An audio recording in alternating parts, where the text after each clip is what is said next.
Les presento un texto sobre José Revueltas de el libro Inventario de José Emilio Pacheco, tomo 2. Es la página 225 y se llama Revueltas y el árbol de oro. Al cumplirse 10 años de la muerte, este inventario corresponde al año 1986 y dice Revueltas y el árbol de oro.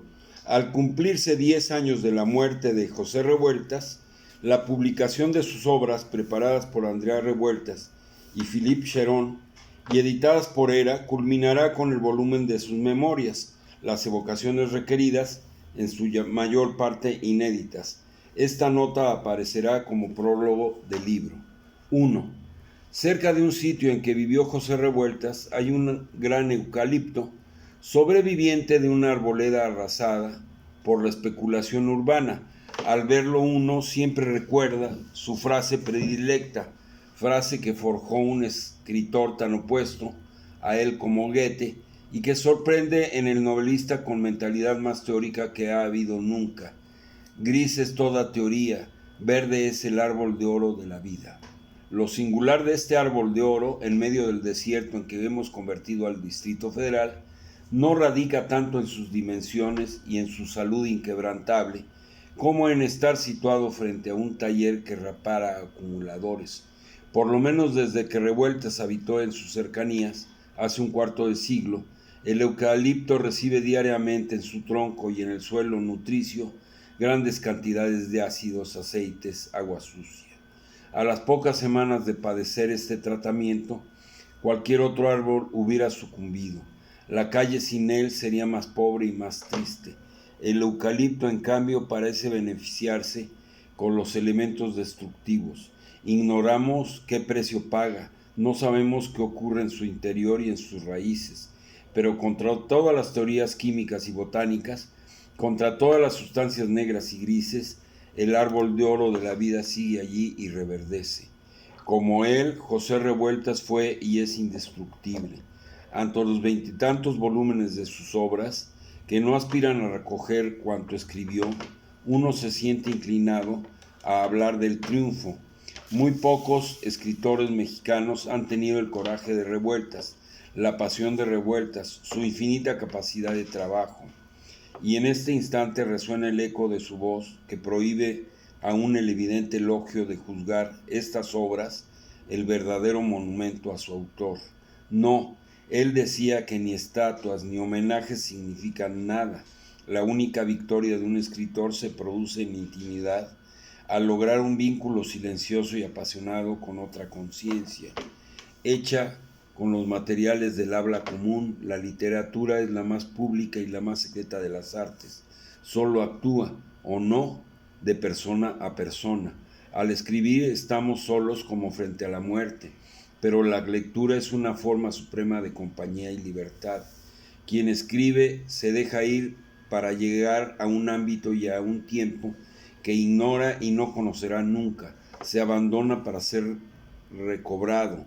Al leer por un instante soy el otro o la otra que me habla desde el fondo de sí y de mí con sus palabras, pero con mi voz. Su pasado se vuelve parte de mi experiencia. Viajo a donde no estuve ni estaré. Veo lo que no vi, conozco lo que ignoraba, pienso en lo que nunca había pensado. Omnividente, proliferante, omniocupante, la prosa de Revueltas es un medio de descender a nuestro interior y llegar al otro lado de la realidad. 3. Lo que Revueltas pensaba de la lectura nos sirve para atenuar nuestra sensación de intrusos al enfrentarnos con las evocaciones requeridas.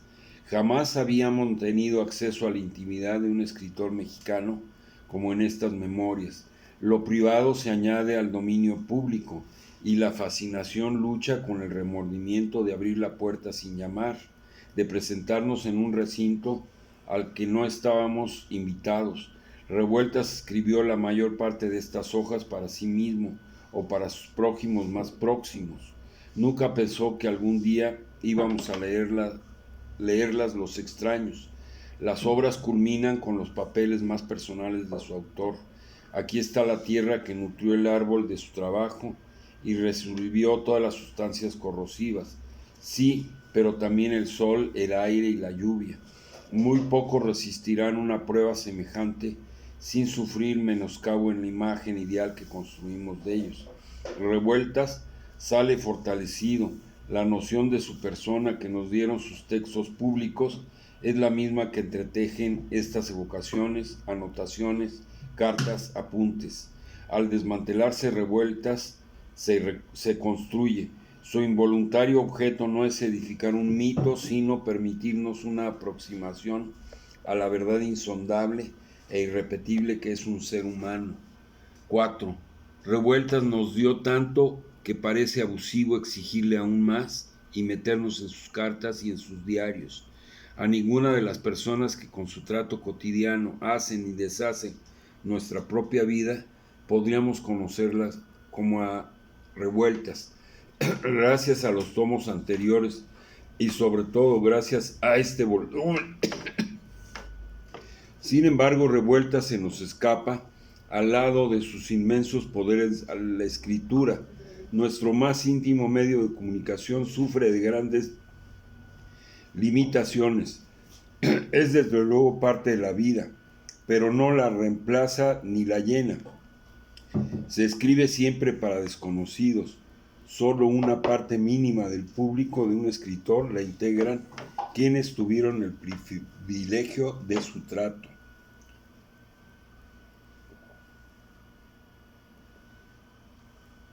Los libros de Revueltas se seguirán leyendo cuando no quede nadie de los que compartieron su tiempo y espacio. Ante la evidencia de los textos, se pensará en Revueltas solo como el artista del dolor, el militante y mártir que padeció por todos la atroz existencia humana y pese a su esfuerzo no logró cambiar el mundo horrible y siniestro. Atroz, horrible, siniestro, los calificativos son suyos y reaparecen una y otra vez en sus escritos, pero tan auténtico como el Revueltas doliente y agónico, en el sentido de pugna incesante consigo mismo y con los demás. Fue al Revueltas que raras veces surgen estos volúmenes, como si sus palabras, que lograron mucho en campos tan diversos, lo hubieran obedecido en todo menos en transmitir los otros rasgos de su irrecuperable presencia, la simpatía de Revueltas, la gracia de Revueltas que cautivaba aún a sus adversarios, el buen humor sin maledicencia ni sarcasmo, que era su forma de vivir alegremente la triste vida. 5. Ser escritor, militante y teórico son actividades que por sí solas convocan a menudo la arrogancia, actitud desconocida en Revueltas, que reunió las tres en su persona. Siempre estuvo orgulloso de sus parientes, pero nunca se mostró ensoberbecido por su pertenencia a la familia, a quien su mérito propio, no la riqueza ni el poder, convirtió en la más importante y excepcional de México. Nunca se hablará suficiente de su digna humildad, que lo llevaba a ser el estudiante perpetuo, en contraste con nuestra generalizada pereza cultural, o de la magnanimidad con que daba lo mismo su tiempo que el libro penosamente adquirido, o el escaso dinero a quien tenía menos. La modestia de Revueltas no fue pusilanimidad ni soberbia, o la inversa, sino una diaria manifestación de su conciencia crítica, que se mostró emisora y receptora con idéntica agudeza. Este rasgo tan infrecuente en los medios donde actuó Revueltas quizá ayude a explicar uno de sus momentos más difíciles, cuando ante la crítica de sus amigos y compañeros, crítica que hoy en perspectiva juzgamos totalmente errónea, accedió a retirar el luto humano y el cuadrante de la soledad. Revueltas lo hizo porque creía que los otros, los que no están de acuerdo con uno, también pueden tener razón. Hay una absoluta coherencia entre este acto político y el acto literario de eliminar la abundancia de críticos en el luto humano que en 1942 le reprochaba a José Luis Martínez. 6. Este libro asume el título que dio Revueltas al arranque de sus memorias inconclusas, las evocaciones requeridas. requeridas primero porque la invitación de Enrique Ramírez y Ramírez lo llevó a iniciarlas, segundo porque Revueltas convocó a sus recuerdos, los eligió para transformar algunos de ellos en prosa, y empezó por la confesión alarmante de que, para el novelista como para todo escritor que se entrega a la causa de crear mundos imaginarios, la vida entera, su propia vida, no obedece sino al exclusivo propósito del hallazgo de experiencias literarias, por verdaderamente impío y monstruoso que parezca el poner esta circunstancia al descubierto. Por supuesto, Revueltas no fue a las Islas Marías, ni a Lecumberri a buscar experiencias literarias. Lo que la cita revela es que por encima de sus actividades políticas, absolutamente centrales en su existencia, Revueltas se vio a sí mismo en primer término como un escritor. Si hay un momento de la infancia en que se decide todo lo que seremos después, para él ese momento ocurrió aquella tarde de los años 20, en que el niño dejó atrás las seguridades de la colonia Roma y el colegio alemán y pasó a otro lado, el lado moridor, diría él. Cruzó la línea divisoria, la calzada de la Piedad, y halló en la colonia de los doctores la miseria de la vida y la muerte, los canales putrefactos, las vecindades leprosas y los cadáveres macillados e incorruptibles de la morgue. Fue como si de un solo golpe se le revelaran la necesidad de cambiar el mundo y la urgencia de escribirlo para entenderlo, la conciencia de que nació para la intranquilidad y la zozobra ardientes de una lucha sin reposo, y de que nació también para que al convertirlo en lenguaje, al compartirlo de esta manera, todo aquello que vivió y padeció no resultara inútil. 7.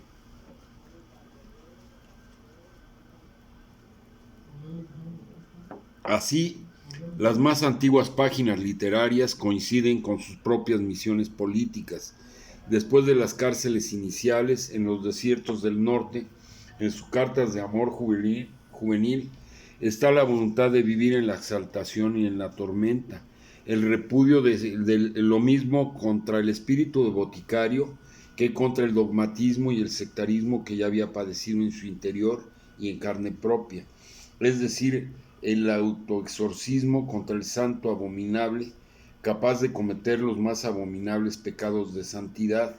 Muy temprano Revueltas negó toda visión rosada del porvenir y de nosotros mismos, y asumió la pugna constante, el conflicto interminable.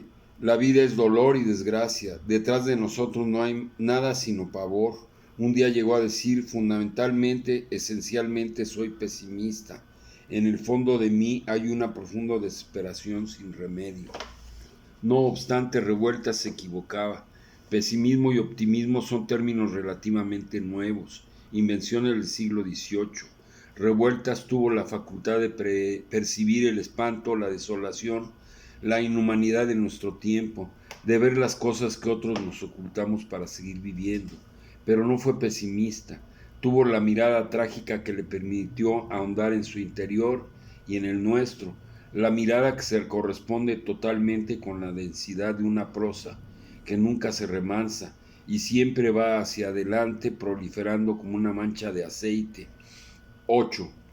Llámese visión trágica o aún pesimismo si se quiere, la actitud de Revueltas no le impidió ser fiel a sus ideas hasta la muerte. Al contrario, lo alentó a luchar por una sociedad sin clases para hacerme libremente desdichado. Revueltas murió en la raya. No se puede decir lo mismo de muchos optimistas de entonces, que combatieron su descripción del infierno. En el valle de lágrimas, que es también el apando, la celda de castigo en que todos, víctimas y verdugos, estamos presos en nuestro aislamiento, en nuestra soledad. Revueltas buscó la salida, consciente de que aun si no existiera, sería preciso buscarla. Una de estas salidas, no la única ni la más importante, fue la literatura, y más concretamente la narrativa. En manos de Revueltas, la novela y el cuerpo fueron instrumentos de crítica radical, la libertad más allá de la razón de Estado. El reverso de azogue del espejo que nos presentó Revueltas en sus narraciones son estos papeles de su intimidad. El riesgo de publicarlos es poner la última piedra en el monumento de Revueltas para consumar el mito burgués por excelencia del artista genial que por serlo o para serlo debe sufrir. El mito se sustenta en una falacia, observada con la misma cercanía y documentación que tenemos sobre la vida de quien se hizo célebre por sus actos o por sus obras. La existencia de cualquier persona nos parecería igualmente trágica. No existe el monopolio del sufrimiento. Por lo demás, el dolor queda escrito. La alegría y el placer se bastan a sí mismos, no requieren constancia literaria. Entre las muchas cosas que demuestran estas memorias de Revueltas, figura la reducción del mito del artista doliente a sus términos materiales y cotidianos. El primer incentivo de la tragedia artística es que su víctima resulta el único trabajador que no puede ganarse la vida con su trabajo y ha de emprender muchos otros para convertirse en su propio mecenas, siempre en las condiciones más precarias. Un escritor como Revueltas es el inconforme, el aguafiestas indispensable en cualquier sociedad. Para someter a artistas de su especie, alguien, se ignora quién, nadie sabe cuándo, decidió que su labor no se pagase. No se trata de privilegiar a nadie, mucho menos a quien ya es privilegiado desde el momento en que no tiene que pasar 8 horas diarias ante la línea de ensamblaje. Simplemente hay que subrayar el absurdo de que no exista un salario justo para un trabajo tan digno como cualquier otro. Por eso, como tantos escritores de su época, Revueltas tuvo que buscar en el cine el medio para mantenerse a flote y escribir sus libros. La cantidad de páginas no siempre filmadas que redactó por encargo equivale a la mitad de estas obras. Menos fuertes que él, muchos de sus contemporáneos renunciaron simultáneamente a la literatura y a la militancia y se resignaron a una labor sin prestigio, satisfacción y verdadera recompensa económica. Revueltas tuvo el don del árbol de oro y siempre extrajo su fuerza de todo aquello: prisiones, expulsiones, querellas, éxitos, fracasos, alcohol, interminable pobreza, que hubiera destruido a cualquier otro. 10. Andrea Revueltas y Philippe Cheron reservaron para este volumen final de las obras la admirable semblanza que hizo el gran escritor de su hermano Silvestre. En ella está posiblemente la mejor prosa de José Revueltas y también su involuntario autorretrato. Si desde 1938 lo vio como un artista tremendo y doloroso que sufre por todos nosotros, 20 años más tarde lo recordó en líneas que muchas veces los describen a ambos. Un ejemplo: parecía como si estuviera más allá de la maldad y ésta no pudiera alcanzarlo. O bien, los ojos de Silvestre no se cerraban nunca. Los de su hermano también permanecen abiertos para siempre. A los 10 años de su muerte, México es un país mucho más trágico y más triste de lo que era en 1976. La imaginación del desastre que tuvo Revueltas nos toca ahora más de cerca. Hoy no solo él diría que se han roto todas las corrientes, fracturado todas las fuerzas, y lo que se avisora es la gran catástrofe. Precisamente por ello, la rendición es imposible. La esperanza y la voluntad de lucha son más necesarias que nunca. Al terminar de leer las evocaciones requeridas, uno cree que Walter Benjamin adivinó a José Revueltas al escribir: solo nos es dada la esperanza por aquellos que no tienen esperanza.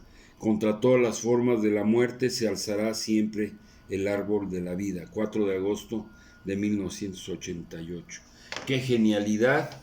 Y yo agregaría, pues, a 2023, aunque con una pausa en el 2018, este país es violentamente aterrador, así como lo dice el texto de José Emilio Pacheco, refiriéndose a toda la escritura y el ser que fue José Revueltas.